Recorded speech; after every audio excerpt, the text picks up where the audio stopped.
Pour représenter le temps, il avait une vision qui était super intéressante. Il parlait d'un serpent. Ouais. Il disait en fait le passé lointain, ça serait la queue du serpent. Au niveau du cou, ça serait le présent. Mais il disait le futur, il faut imaginer un serpent avec une infinité de têtes. Voilà. L'image ne marche pas du tout alors. Il existe, mais sous forme de potentialité. Ah, ça c'est les multivers. Ça c'est les multivers, ok.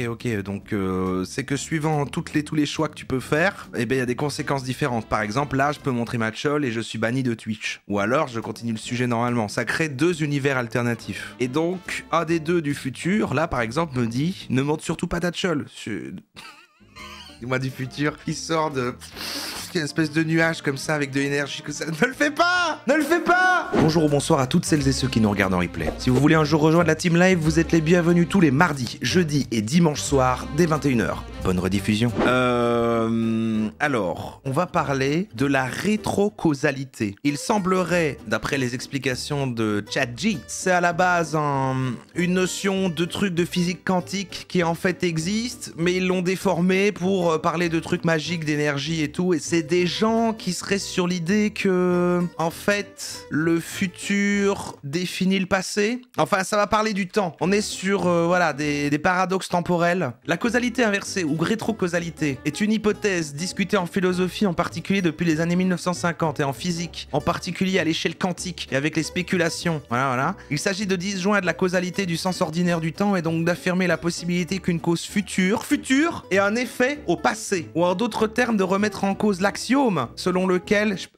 Parce que c'est un axiome. Toute cause précède temporellement son effet. Il s'agit d'un problème proche, mais distinct des spéculations sur le voyage dans le temps. Enfin, ça a l'air délire. Et des dames vont nous en parler. Une dame, là. Tu sais nous faire, comme tu m'as dit tout à l'heure quand je préparais le sujet, une mini explication de ce qu'est la rétrocausalité. Tu vois, tu m'as dit qu'il y avait un truc en mode sérieux, physique quantique, et un truc un peu new age, quoi. Oui, bien sûr, Roran. La rétrocausalité, c'est un concept qui suggère que l'effet peut précéder sa cause. Dans un cadre sérieux, surtout en physique quantique, ça s'explore comme une possibilité théorique où des événements futurs pourraient influencer le passé. Ouais. En revanche, dans le New Age, c'est souvent utilisé pour parler de la manifestation et de l'influence de nos pensées sur le futur, comme si nos intentions actuelles pouvaient changer des événements passés ou futurs. C'est un concept fascinant et assez controversé. Ok, ouais, un peu genre loi de l'attraction, quoi. Exactement, ça s'en rapproche. L'idée est que nos pensées et intentions pourraient avoir un impact sur les événements. C'est très populaire dans les courants New Age. Ok,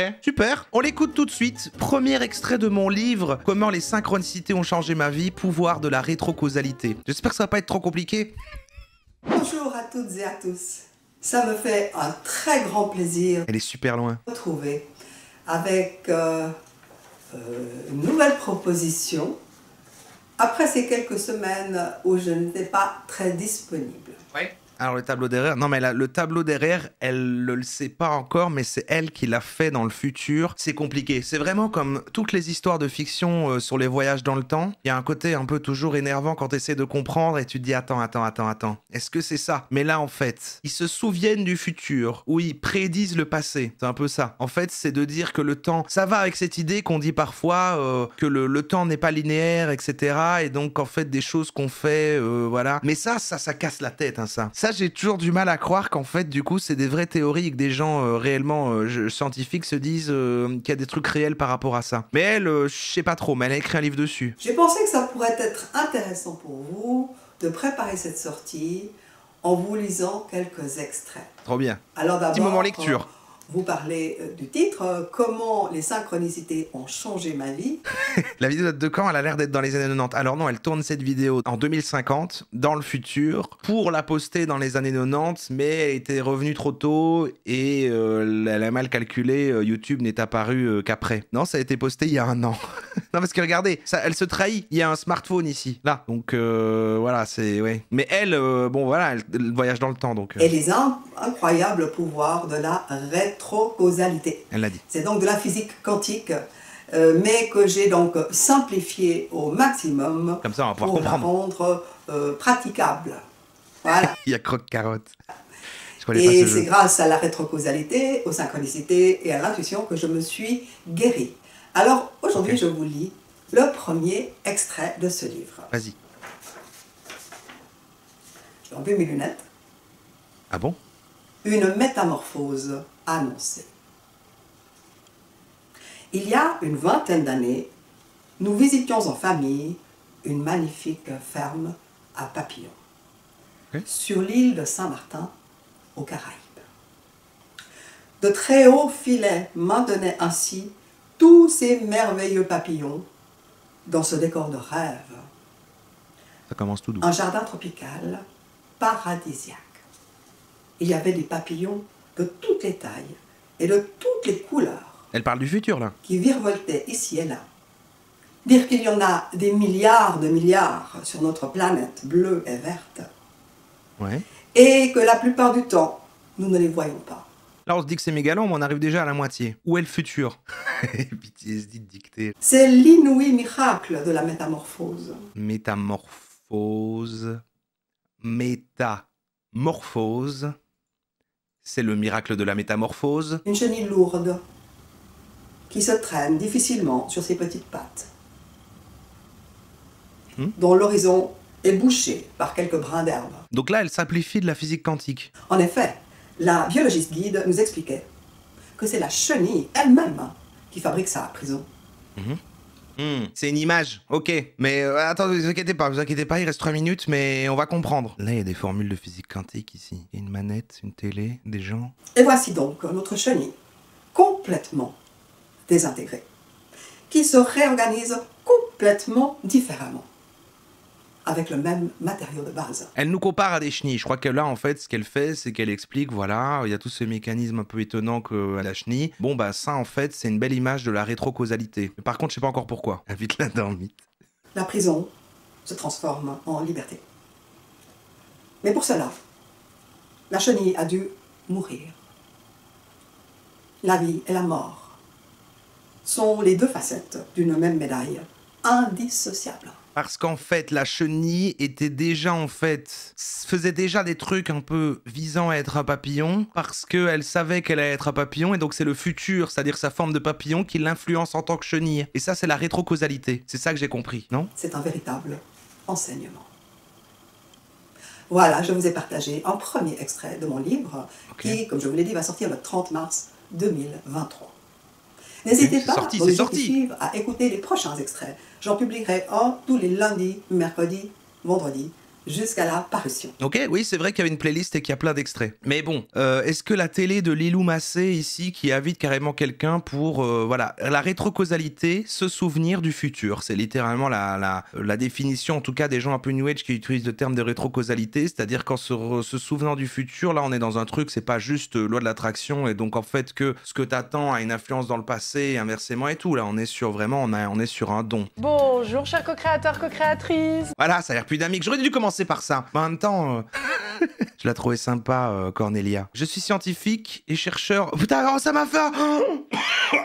Oh, j'ai eu un choc mental de malade. Je suis scientifique et chercheur de vérité, c'est très bien écrit comme en vont Fluffy et Newton. Oh la vache.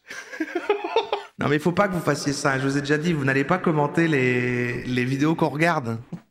Oh la vache, j'ai eu peur, j'ai cru que c'était de la rétrocausalité. Ah non mais n'allez pas embêter les gens qu'on regarde par contre. Après ça va, elle ne sait pas. Putain. Ah je te jure, ça m'a fait un... Ah ça m'a fait un effet trop bizarre pendant une seconde. J'étais, attends mais... J'ai d'abord vu Newton, elle ne sait pas donc c'est ok, oui ça va, c'est pas méchant. Mais donc elle, oui, je sais qu'elle a une chaîne un peu, elle va interviewer que des gens, voilà, un peu... On dirait que c'est un peu, tu sais, la télé de Lilou Massé, on dirait que c'est une émission sur France 2 comme ça, mais c'est une chaîne indépendante et elle interviewe que des gens qui ont des pouvoirs magiques. J'ai le don de me souvenir du futur, par exemple, je me souviens que dimanche prochain, on regarde Kaizen. Très bien ça. Je suis contente de te voir en vrai. J'ai presque envie de lui serrer comme ça la joue. T'as un visage sympathique, Romuald.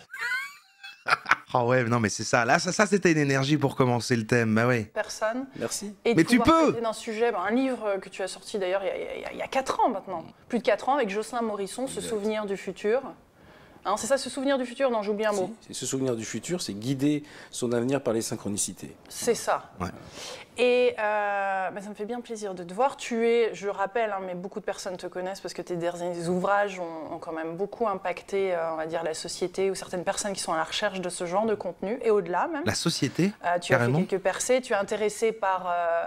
passionné, je devrais dire.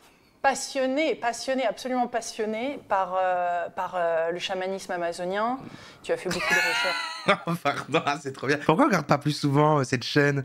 Par contre, elle présente bien. Elle a une interview vraiment bien. J'aimerais bien démarrer mes mythes comme ça. Tu vois, aujourd'hui, ce que je voulais vraiment affiner avec toi, c'est ce livre et ce sujet du futur que je trouve passionnant et qui va loin et qui peut aller très loin quand on peut se rendre compte et quand on se rend compte qu'on peut impacter notre destin, que le futur n'est pas figé.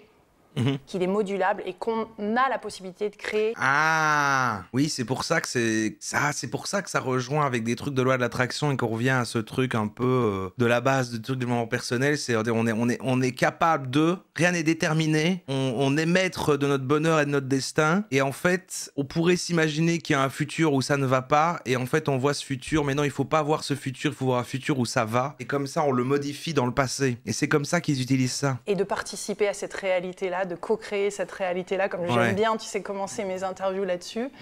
Et donc, ouais, c'est un livre que j'ai trouvé fort intéressant. Ils décrivent pas cause égale conséquence, ils décrivent conséquence égale cause. Moi, j'ai bien aimé un moment quand tu dis, et j'avais envie de démarrer par ça, où tu dis, la conscience est vraiment un point, c'est aveugle à la science, ou je sais plus comment tu sors ça, c'est quelque chose dont la science ne prend pas en compte. Okay. Tu vois, et qui finalement, à partir du moment qu'on comprend que l'observateur, enfin la personne, c'est qu'on voit notre réalité en fonction de qui on est, déjà, ça change pas mal de choses. Parce que là, on va aborder un sujet. Mais laisse-le parler. Peut-être avoir des nœuds au cerveau, hein, va falloir rester avec nous jusqu'à la fin de cette interview, cher co-créateur, parce que c'est dense. C'est dense, ça se pratique, ça s'expérimente.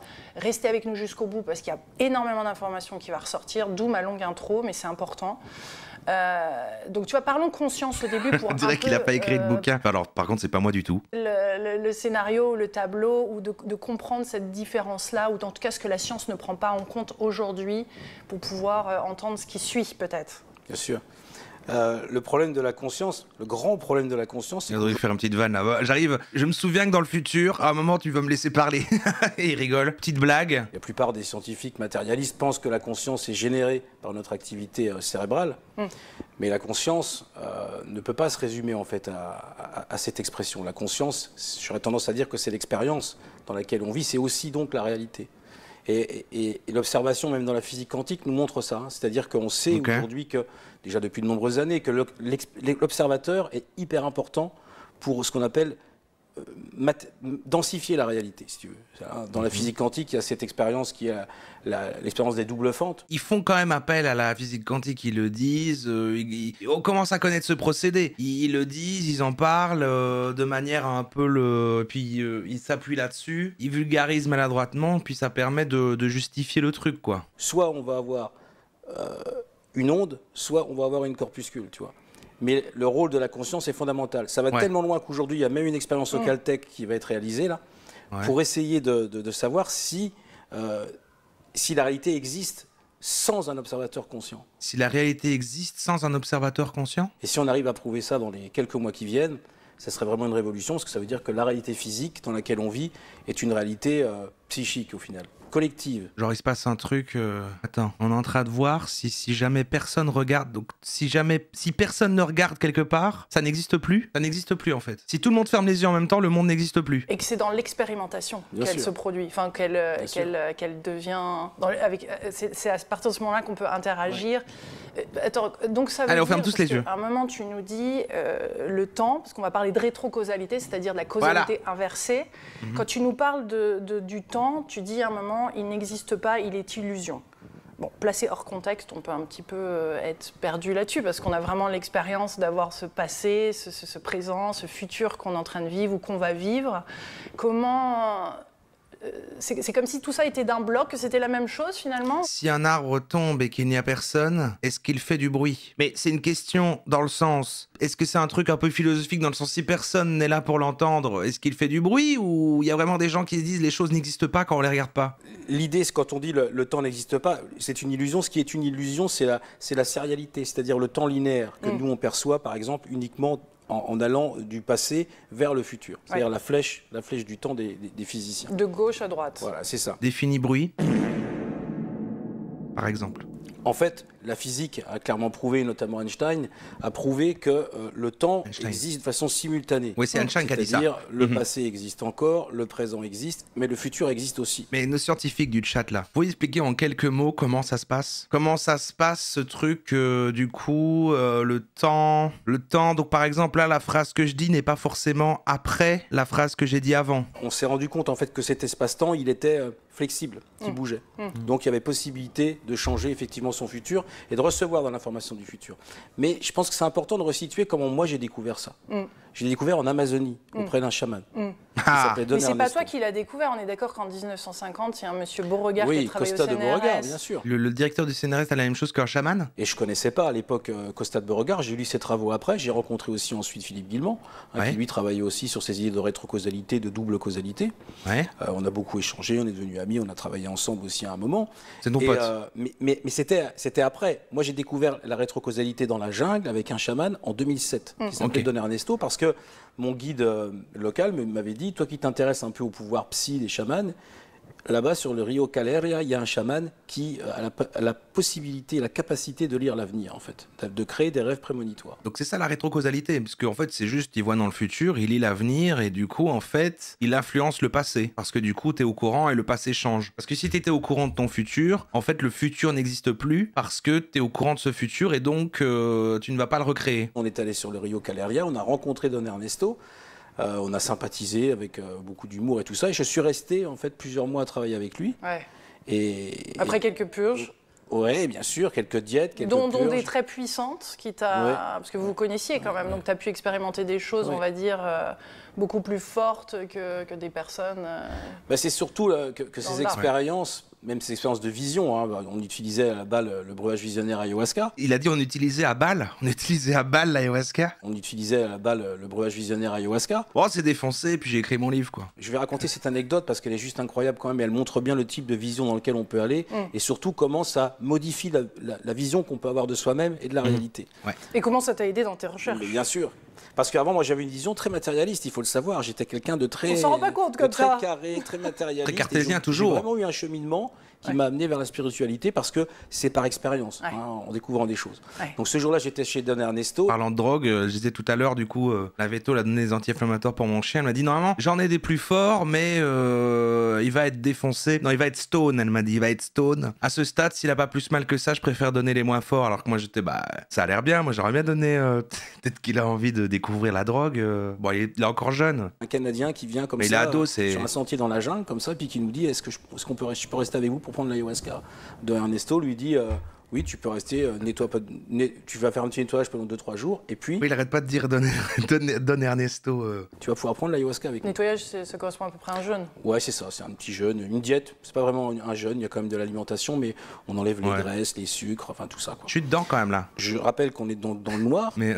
C'est une expérience ayahuasca, donc finalement. Il a un bon storytelling, mais la rétrocausalité, je sais toujours pas où il est, mais ça existe la dognip, je sais pas, je pense pas. Mais en plus, elle me l'a dit de manière... Les chiens, en fait, souvent, les trucs qui ont un effet, et du coup, ils sont stone, ils comprennent pas ce qui leur arrive, et du coup, ils deviennent un peu fous, et ils ont des comportements visibles, et je me dis, putain, en fait, tous les chiens, ils badent, en fait, parce qu'il y a personne pour leur expliquer. Alors voilà, en fait, c'est de la drogue, tu vas ressentir des effets, toi, ils savent pas, du coup, ils sont complètement en bad, c'est triste. Comprendre notre breuvage chacun, je ferme les yeux, je suis dans ma propre subjectivité, et je me vois un moment dans les visions en train de flotter comme ça, d'une sorte de vortex avec des couleurs magnifiques, des patterns de couleurs.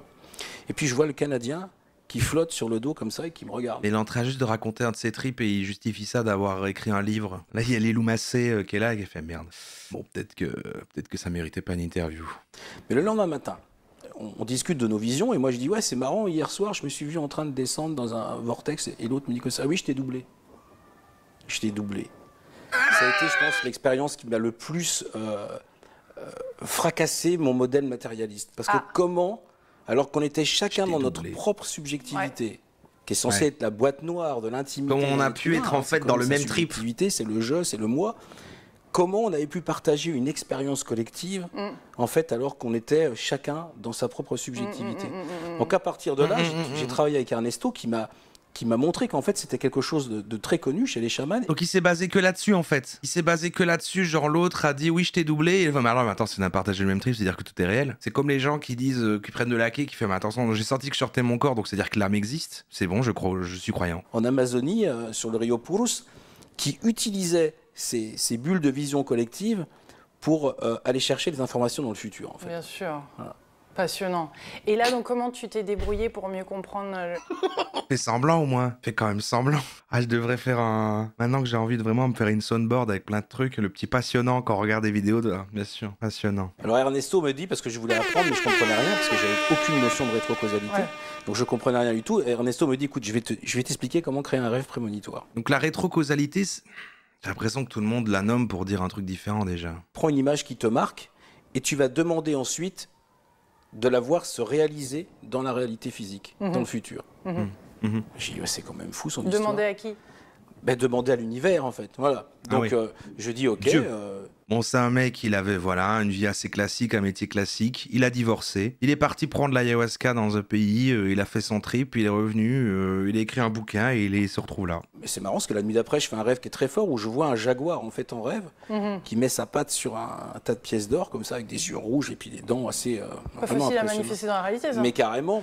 Moi, je prends ça. Tu vois, je prends ça, je le note. Puis après, je me dis, mais c'est stupide. Autant y aller fort. Mais c'est stupide. Je dis, tu croiseras pas de jaguar dans la forêt, on n'en croise jamais parce que ce sont des animaux très craintifs. Ouais. Et si on tombe sur un jaguar, c'est pas une belle rencontre, c'est dangereux. Ouais. Donc je me dis, c'est un peu stupide, donc j'oublie ce truc-là, j'y pense plus. Et j'avais mis un timing de 15 jours pour voir se réaliser cette apparition, cette matérialisation dans la réalité. Oui, parce que c'est bien de définir dans le temps. Bien sûr, très important. Et donc, si tu veux, j'oublie ce truc-là, et le hasard fait que je dois reprendre, enfin le hasard entre guillemets, je dois reprendre la pirogue pour retourner en zone urbaine. Parce que le hasard n'existe pas, parce que la rétrocausalité, il a failli péter sa propre théorie là. Et puis là, à un moment, au détour d'une rue, je vois une énorme affiche pour une banque péruvienne, un truc super ostentatoire, comme ils savent si bien faire au Pérou, avec marqué Banco del Crédito del Pérou et le jaguar. Mais non. Là, j'éclate de rire. J'ai une joie qui monte, j'éclate de rire parce que je repense à mon rêve. Je dis, mais c'est l'image de ton rêve. Tu vois. Donc, je suis retourné ensuite à revoir Ernesto.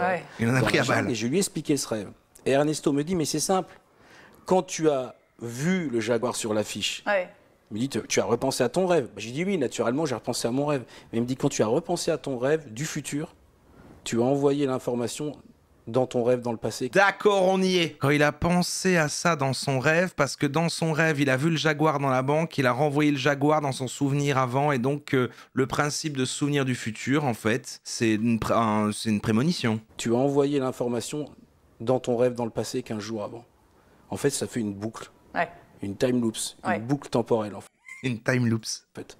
La conscience, la mémoire, en fait, le processus cognitif de mémoire est un processus qui peut aller dans les deux sens de la flèche du temps. C'est ça. Voilà. Le temps a donc deux sens. Un sens, le sens normal qu'on connaît, chronos, et le sens kéros, c'est ça, celui qui est plus à la verticale finalement. Exactement. Où le passé, présent, futur. Donc finalement, c'est vrai, c'est le sens des flèches, c'est deux sens différents de voir le temps. Donc on peut dire qu'en tant qu'être humain, on peut se positionner à deux niveaux différents par rapport au temps. Bien sûr.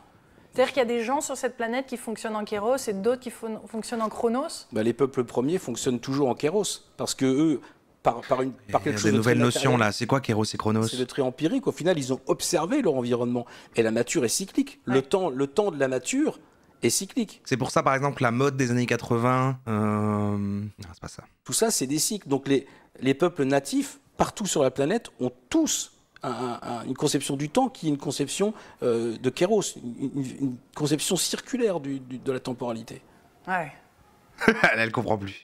Donc, de son futur, on crée en se souvenant. C'est bien qu'elle soit là. C'est un peu le personnage, comme dans une fiction, quand on est dans un monde qui est complexe, il faut un personnage qui ne connaît rien pour un peu récapituler. De là, moi, j'essaye avec vous de récapituler aussi. Alors, je sais pas si elle y croit à elle, mais c'est un peu son fond de commerce de faire des interviews de gens comme ça. Donc bon, en tout cas, elle s'y intéresse. Finalement, on est pareil, elle et moi. Ou c'est toi, dans ton présent, qui a émis cette image vers le futur. En fait. C'est les deux. C'est-à-dire que quand on est dans une boucle temporelle, il y a ce qu'on appelle le bas de la boucle qui est dans le passé, et puis le haut de la boucle qui est dans le futur. Ce qu'il faut arriver à faire, c'est faire communiquer les deux. Et en fait, time loop. moi, quand j'ai compris ça, Faire la boucle, quoi. quand j'ai compris comment boucler la boucle, en fait, Ouais, tu vas nous l'expliquer. voilà. Moi, après, j'ai décidé de travailler vraiment à plein La temps sur pesette, ça. hein. Voilà. Et quand je suis rentré en France, Ah oui, j'ai- c'était digne de ton intérêt. Là, Voilà. tu t'es dit, là. voilà, je me suis dit, là, il y a vraiment un truc à creuser incroyable, parce que si on est capable, Ouais. en fait, de communiquer avec son moi du futur, Ouais. hein, c'est juste vertigineux d'arriver à avoir des informations de Et soi-même à soi-même. un de ces Un de mois ces du mois, futur, ouais, puisqu'on bien est sûr. d'accord que des millions de possibilités coexistent. Oui. Oui, j'y ai pas pensé. C'est vrai, c'est vrai, c'est vrai. Mais oui, mais comment ça marche en plus? Parce qu'il n'y a pas un mois du futur. À chaque seconde, à chaque milliseconde, je suis un mois du futur différent. Mais voilà, mais là, par exemple, on est toujours dans une vision trop linéaire, en fait. C'est toujours trop linéaire, genre le temps juste passe comme ça. En fait, c'est le même mois à chaque instant, mais juste, et même le fait qu'on est dans le temps qui passe comme ça, c'est pareil. Là, je suis à la fois un vieillard et un bébé. Le futur, en fait, Ernesto, pour représenter le temps, il avait une vision qui était super intéressante. Il parlait d'un serpent. Ouais. Il disait, en fait, le passé lointain, ça serait la queue du serpent. Au niveau du cou, ça serait le présent. Mais il disait, le futur, il faut imaginer un serpent avec une infinité de têtes. Voilà. Parce que, en fait, le futur, L'image ne marche pas du tout alors. il existe, mais sous forme de potentialité. Ah, ça, c'est les multivers. Ça, c'est les multivers, ok. Donc, c'est genre... Oui, parce que du coup... Mais c'est lequel? Alors, c'est ça. C'est que suivant tous les choix que tu peux faire, eh ben, il y a des conséquences différentes. Par exemple, là, je peux montrer ma chole et je suis banni de Twitch. Ou alors, je continue le sujet normalement. Ça crée deux univers alternatifs. Et donc, un des deux du futur, là, par exemple, me dit, ne montre surtout pas ta chole.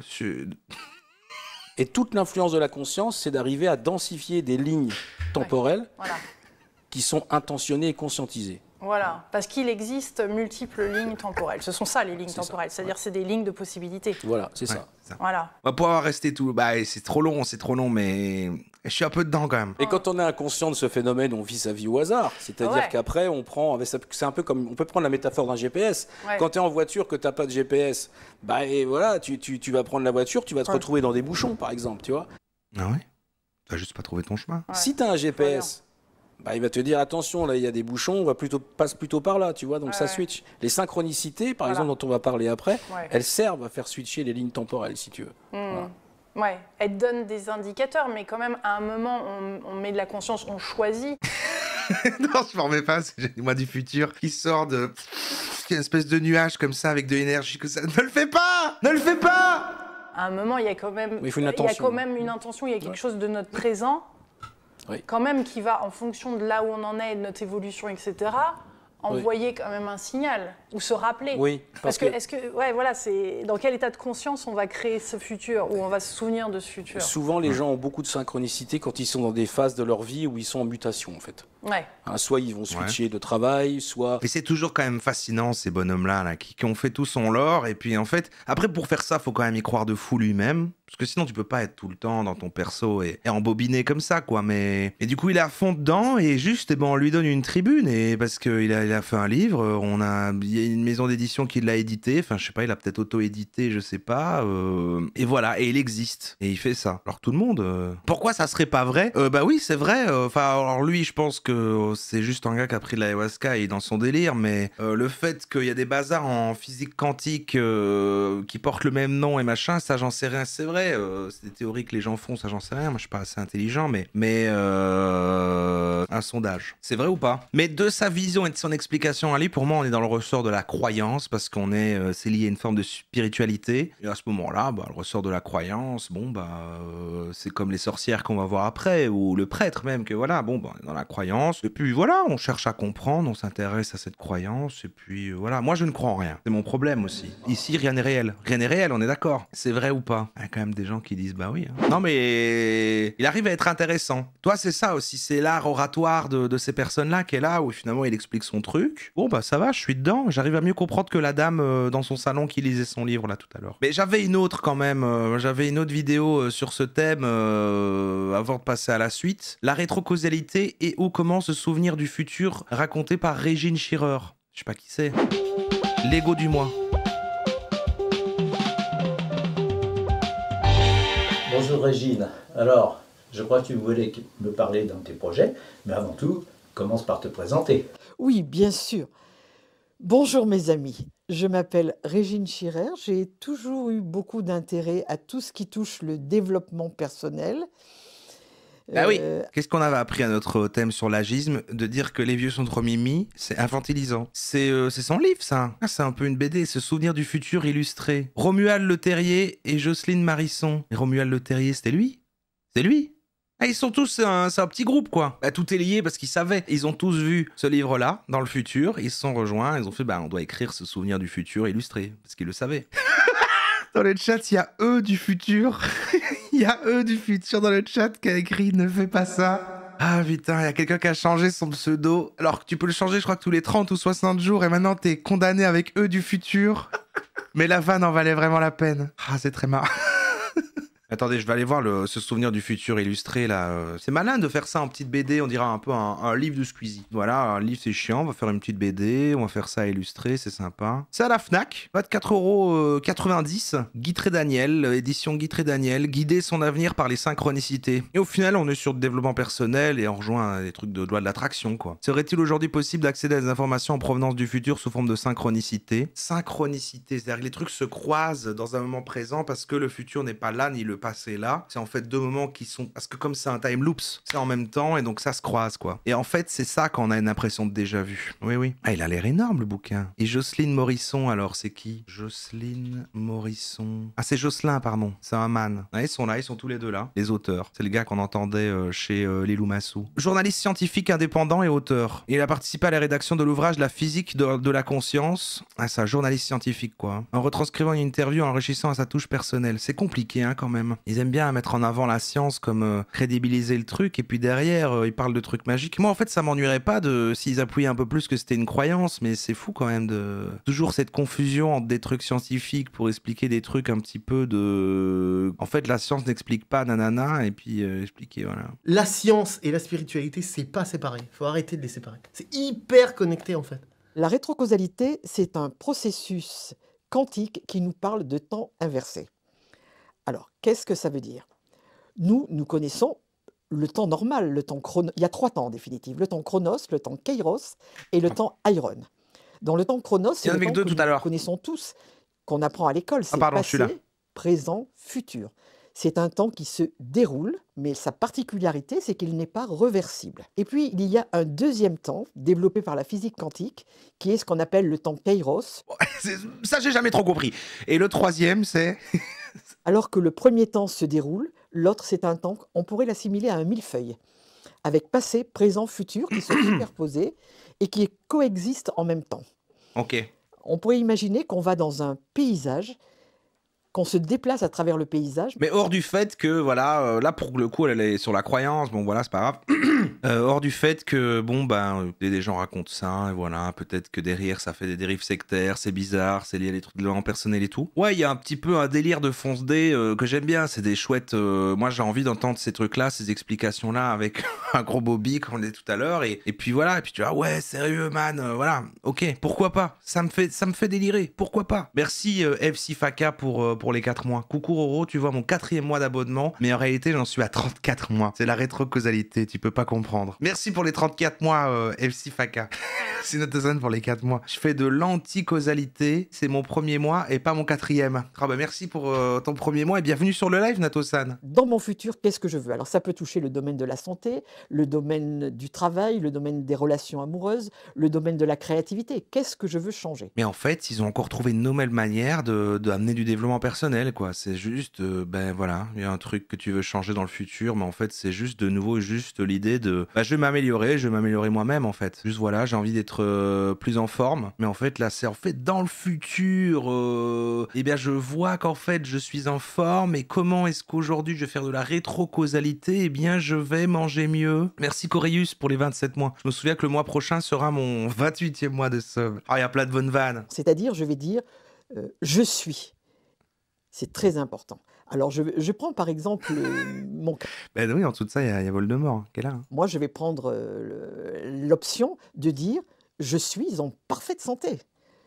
Je suis autonome, je vais avoir mes 80 ans, donc c'est très important.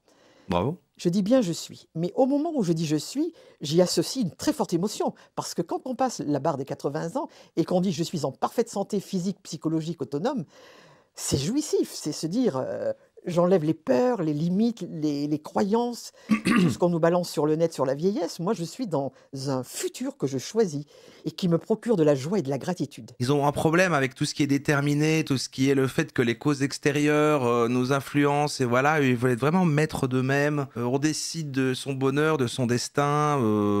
C'est ça, c'est de la manifestation, c'est la loi d'attraction. On revient quand même au même truc, quoi. Donc, ça veut dire que nous avons le libre arbitre. Nous pouvons choisir notre futur et nous devons le travailler tous les jours. Ouais, malheureusement non. Je pense que tout est vain et il vaut mieux essayer de rien faire. Tout est perdu malheureusement. Laissons-nous tous ensemble s'engouffrer dans la dystopie dans laquelle on vit et c'est fini. C'est fini. C'est la fin. Désolé. Elon Musk fait des saluts nazis.